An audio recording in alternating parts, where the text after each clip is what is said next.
Welcome to our channel, World Teacher News. Mother of all. Her house is all. అందరమ్మ అనేటువంటి పేరున్నటువంటి జిల్లెళ్ళమూడి అమ్మవారు చెప్పినటువంటి కొన్ని అమృత సూక్తులు. ఎంతమంది వచ్చినా కానీ భోజనం అనేటువంటిది అక్కడ దొరుకుతుంది. మీ అందరూ నా బిడ్డలే. మీలో నేను దైవత్వాన్ని చూస్తే మీరు నాలో మాతృత్వాన్ని చూడండి అని అంటుంది మహాతల్లి అయినటువంటి ఈ జిల్లెళ్ళమూడి అమ్మ. ఆమె ఎప్పుడూ కూడా సుదీర్ఘమైనటువంటి ఉపన్యాసాలు ఇవ్వదు. అడిగిన దానికి వెంటనే సమాధానం చెప్తుంది. ఎంతోమందికి ఆకలి బాధను తీరుస్తూ ఉంది ఈ జిల్లెళ్ళమూడి అమ్మవారు.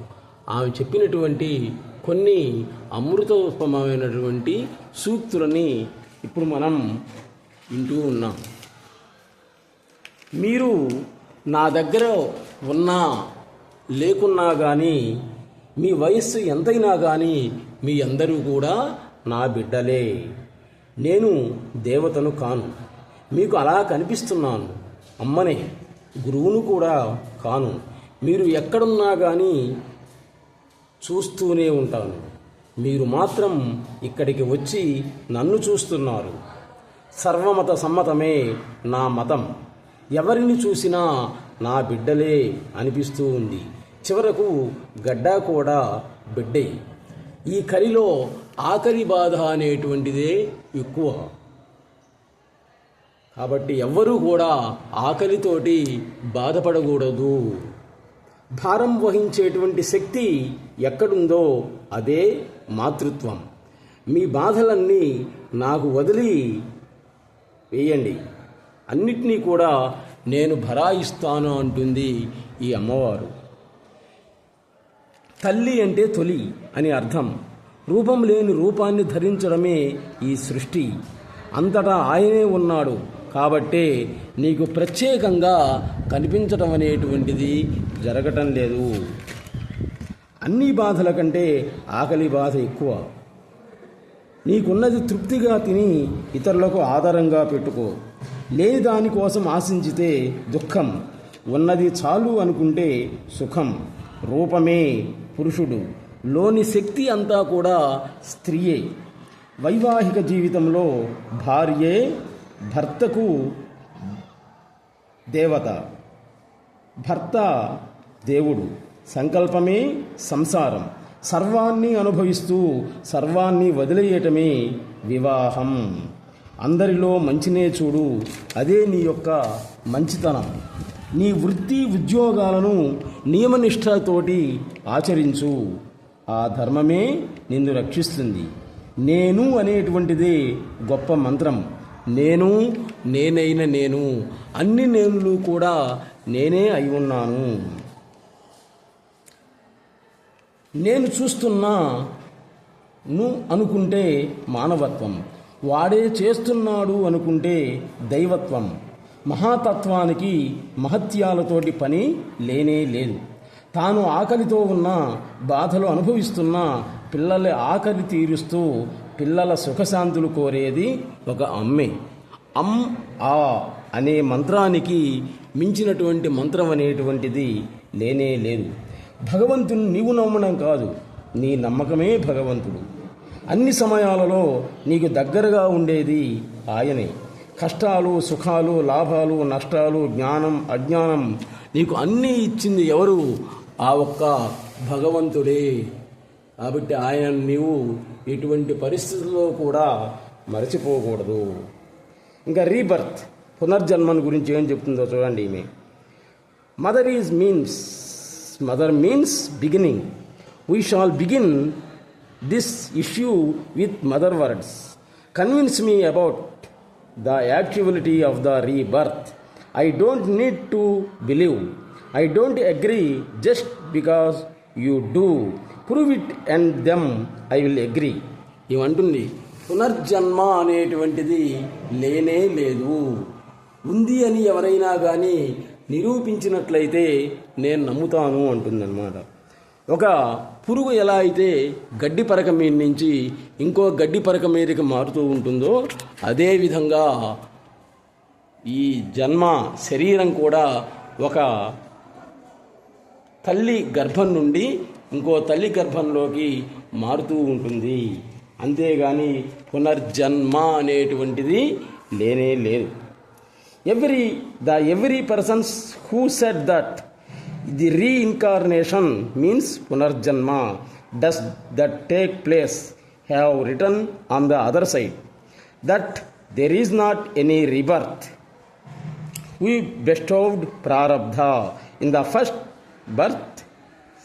You did not have any sanchita karma before that, did you? I don't say that. Rebirth is impossible. Causeless cause is the cause for the birth. There is no doubt at all. Sanchita, Agami, Prarabdha. Which is earlier than which? ఈ కర్మత్రయం అంటే సంచిత కర్మ, ఆగామి కర్మ, ప్రారబ్ధ కర్మ అనేటువంటి మూడిట్లో కూడా అసలు ఏది ముందు చెప్పగలవా అంటుంది ఈ అమ్మ. కర్త కర్మ క్రియ భగవంతుడి. నీ చేత అన్నీ ఆయనే చేయిస్తున్నాడు. మౌనమే దైవస్వరూపం. దశ దిశ లేనివాడే దేవుడు. ఆయన మాత్రమే మహాజ్ఞాని. ఏ అనుభవం లేకపోవడమే దైవానుభవం. నీ కుటుంబం మొత్తం దైవమే. పోల్చుకోవడం మానుకో. ఐ ఆమ్ దట్ అనుకో చాలు. శివాజ్ఞ లేకపోతే చేవైనా కుట్టదు అనేది నీవే కదా. అంటే నీకు వస్తే కష్టాలు నష్టాలు అన్నిటికి కూడా కారణం ఎవరు అంటే ఆయనే. దాంట్లో ఎటువంటి డౌట్ అనేటువంటిది లేనే లేదు. మరణ భయమే కానీ మరణం లేదు. నైనం ఛిందంతి శస్త్రాణి. ప్రతి శబ్దం ఒక కేంద్రం నుండి వస్తూ ఉంది. ఆ కేంద్రమే దైవం అంటుంది అమ్మ. నీ అనుభవమే శాస్త్రం. సినిమా చూస్తున్నాం, తెర మీద బొమ్మలు ఉన్నాయి. అంటే బొమ్మలు ఉన్నంత వరకు తెల్లని తెర అనేటువంటిది నీకు కనిపించదు. అదేవిధంగా ఈ ప్రపంచం మొత్తం కూడా, ప్రపంచాన్ని మొత్తాన్ని నీవు చూస్తూ ఉన్నావు అంటే అసలైన స్వరూపం కనపడదు. ప్రపంచం అనేటువంటిది అడ్డుగా ఉంది అంటుంది ఈ అమ్మ. ఈ కలిలో ఆకలి బాధే భరించలాంది. నీకున్నటువంటి దాన్ని తృప్తిగా తిను. అందరికీ కూడా ఆదరంగా భోజనాన్ని పెట్టు. నీవులో ఉన్నటువంటి శక్తిని నువ్వు తెలుసుకునేటువంటి వరకు, అంటే ఆ నేనైన నేను, అన్ని నేనులు నేనే అని తెలుసుకునేంత వరకు విగ్రహారాధన అనేటువంటిది చేయాల్సిందే.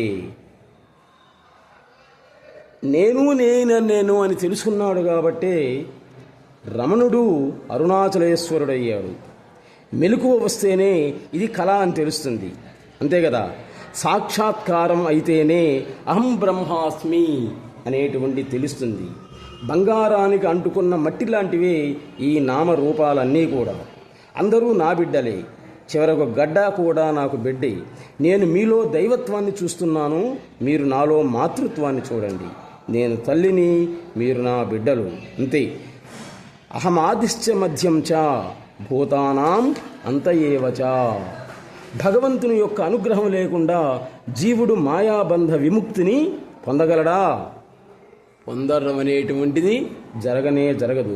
సర్వం బ్రహ్మమయం జగత్ అన్న తర్వాత నీ ఉండేటువంటి ప్రతి చోటు కూడా ఆయనే. ఈ వృక్షాలు, జంతువులు ప్రతిదీ కూడా ఆయన స్వరూపమే. మనం 10 మంది మాట్లాడుతున్నట్లు కనిపిస్తున్నా అందరిలో ఉండి మాట్లాడేవాడు ఒకడే. అందరూ మహానుభావులే. ఎందరో మహానుభావులు కాదు, అందరూ మహానుభావులే. అజ్ఞాని అనేటువంటి వాడు ఎవరూ లేనే లేడు అంటుంది ఈ ఆది పరాశక్తి అయినటువంటి రాజరాజేశ్వరి స్వరూపమైనటువంటి అసూయరహితమైనటువంటి అనసూయమ్మ.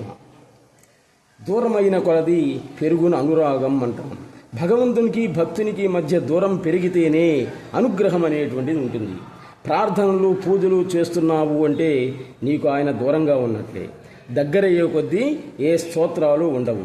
అభేద బుద్ధి అనేటువంటిది ఏర్పడుతుంది. శివుడు రమణుడిగా మారినట్లే. మరణ భయం ఉండకూడదు. యు ఆర్ దట్ అనుకుంటే చాలు. వెలుపల సంగం, లోపల నిస్సంగంగా ఉండాలి. తన మూలంలో తాను కనెక్ట్ అవ్వడమే నిజమైనటువంటి సత్సంగం. కుమ్మరి వీధిలో రకరకాల కొండలు ఉన్నప్పటికీ కూడా చివరికి మిగిలేది మట్టి. బంగారపు కొట్లలో బజార్లలో రకరకాల ఆభరణాలున్నా కూడా ఉండేది ఒక్క బంగారమే అన్ని రకాలుగా తయారైంది. నీ గురువాక్యే నీకు ప్రమాణం. ఆత్మే ఆత్మను గురించి చెప్తూ ఉంటుంది అంటుంది ఈ అమ్మ. ప్రథమ గురువు చెప్పినటువంటి దాన్నే నీవు ఆచరించాలి. ఆ తరువాత ఎంతమంది గురువులు చెప్పినా కానీ వినకూడదు. మొదటి గురువు యొక్క మాటే నీకు ప్రమాణం. తాత్కాలిక సత్యమే మాయ. మారినట్లు ఉంటుంది కానీ మారటం అనేటువంటిది జరగదు. అంతా కూడా వివేకమే. అవివేకం అనేటువంటిది ఎక్కడా కూడా లేనే లేదు అంటుంది ఈ జిల్లెలమూడి అమ్మవారు. కాబట్టి మన వీడియోలన్నీ కూడా ఆధ్యాత్మిక జ్ఞానాన్ని కలిగించేవే కాకుండా మానసిక ప్రశాంతతను కలిగించేటువంటివి కాబట్టి ఉదయం పూట 6 కానీ సాయంత్రం పూట అన్నం తిన్న తర్వాత టీవీలు కట్టేసి చూడి మానసిక ప్రశాంతతను పొందండి. జ్ఞాన ప్రసూనాలను అందుకోండి. ఈరోజు ఎల్కేజీ దగ్గర నుంచి పీజీ చేసేటువంటి వాళ్ళు, పీహెచ్డీలు చేసే వాళ్ళకు కూడా మనశ్శాంతి అనేటువంటిది లేదు.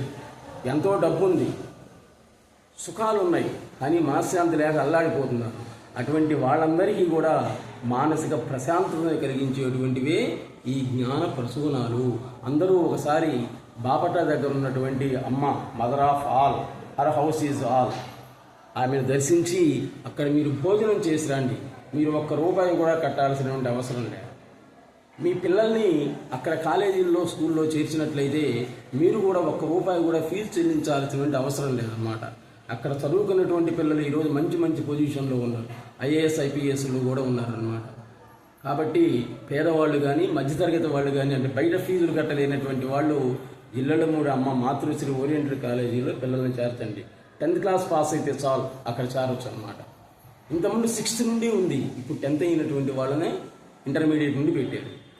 కాబట్టి మన వీడియోలన్నింటినీ కూడా మానసిక ప్రశాంతత కలిగించేటువంటివి. కాబట్టి మీరు ఉదయాన్నే 6 కానీ లేకపోతే సాయంత్రం పూట టీవీలు కట్టేసి కానీ చూడండి, మానసిక ప్రశాంతతను పొందండి.